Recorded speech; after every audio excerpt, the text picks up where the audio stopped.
35 লাখ টাকা দিতে হবে, তা নাহলে বিভিন্ন কেসে ফাঁসাবো, চোর প্রমাণ করবো। স্কুলের ভারপ্রাপ্ত শিক্ষক উজ্জ্বল সিংহ রায় আত্মহত্যা করার পর তার মৃত্যু নিয়ে সরব হয়েছিল পরিবার। আত্মহত্যায় প্ররোচনা দেওয়ার অভিযোগ তুলেছিল স্কুলের পরিচালন সমিতি থেকে একাংশের শিক্ষকদের বিরুদ্ধে।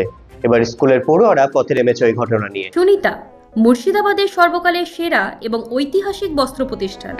বিয়ের কেনাকাটা থেকে শীতের পোশাক, নামি ব্র্যান্ড, সেরা দাম, একটাই নাম সুনিতা। সকল শিক্ষকরা সতর্ক।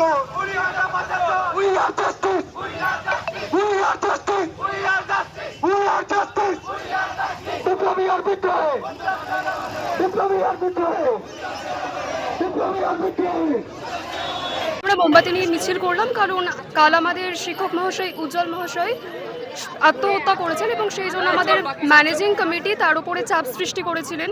টাকা চাওয়া হয়েছিল বিভিন্ন রকমের। 1 মাস ধরেই আমাদের উজ্জ্বল স্যার অনেক রকম মানসিক চাপ ভুগছিলেন তার স্ত্রী এবং ছাত্রছাত্রীদের কাছ থেকে যা জানা গেছে, এবং সেই জন্য কাল টিউশন পড়াতেই উনি এতটাই মানসিক চাপে ভুগছিলেন যে আত্মহত্যা করেন, এবং তার প্রতিবাদেই আমরা আজ মিছিল করলাম। আমরা যতদূর জানতে পেরেছি ম্যানেজিং কমিটির সদস্যরা দায়ী আছেন, স্কুলের কয়েকজন জড়িত আছেন। কারা আছেন সে সম্পর্কে এখনো জানা যায়নি, তবে ম্যানেজিং কমিটির অনেকেই আছে তা জানা গেছে। বুধবার সন্ধ্যায় রানীনগরের বিকার স্কুলের পড়ুয়ারা মোমবাতি হাতে মিছিল করে প্রতিবাদে সামিল হয়।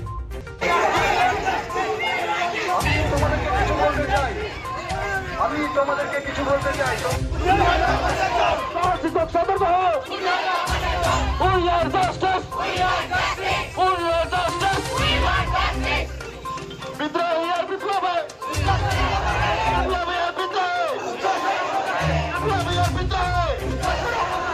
তাদেরও দাবি প্ররোচনার কারণেই আত্মহত্যা করতে বাধ্য হয়েছেন স্যার। চলুন দেখে নেওয়া যাক এক ঝলকে সেই ছবি।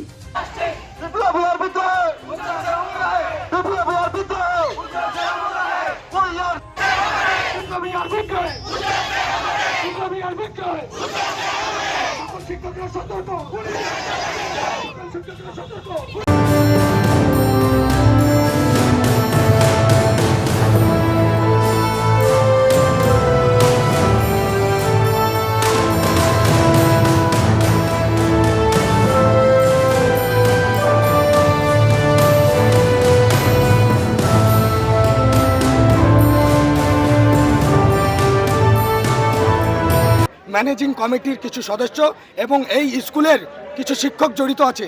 আমরা যতদিন এর না শাস্তি পাবো, দোষীদের ধরতে না পারবো, ততদিন আমরা স্কুলে খুলবো না, স্কুল খুলতে দেব না। আমরা প্রোটেস্ট করবো এর বিরুদ্ধে। আমরা চাই এই ম্যানেজিং কমিটি কে এই ম্যানেজিং কমিটি কার এত প্রেসারে একটা মানুষ, জলজান্ত মানুষ মারা গেল। এদিন মিছিলে তাদের স্লোগান ছিল একটাই, জাস্টিস। বিক্ষোভকারীরা দোষীদের দ্রুত শাস্তির দাবি জানিয়ে আরো হুঁশিয়ারি দেয় আগামীকাল সকাল 9:30টায় স্কুলের সামনে প্রতিবাদ কর্মসূচি চলবে। একই সঙ্গে দোষীরা শাস্তি না পাওয়া পর্যন্ত স্কুল বন্ধ রাখারও হুঁশিয়ারি দিয়েছে পড়ুয়ারা। রানীনগর থেকে জুলকার নাইন, BNN।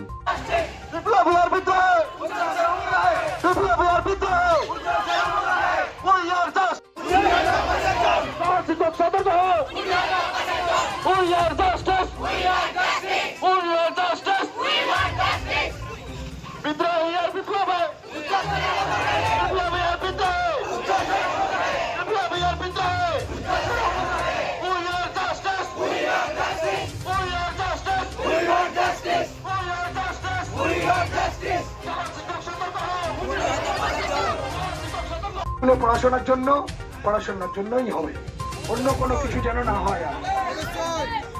এর জন্য কালকে তোমাদেরকে অনুরোধ করছি, আজ যতজন এসেছো তার ডবল চাই কালকে।